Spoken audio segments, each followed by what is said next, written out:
how to contact Shien customer service. Hey everyone, welcome back to the channel. If you are new here, don't forget to hit the subscribe button and turn on the notification bell to not miss any updates. Today I'm going to show you the fastest and easiest way to contact Shien customer service if you're having issues with orders, refunds, shipping, or your account. So let's get straight into it. Open up the Shien app on your phone.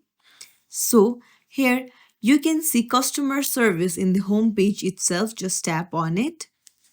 And then here you can see various FAQs.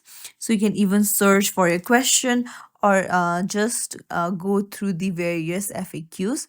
And then here you can even choose whether you want to expedite shipment, return and refund orders, have questions regarding gift card, points, shipping info, and many more. However, if you are not satisfied with any of this, then you can scroll down to the bottom and then tap on customer service if you can't find the answer you're looking for.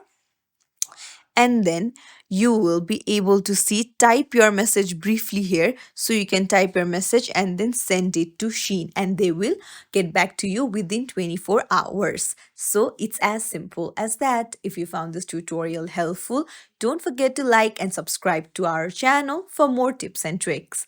Thank you for watching.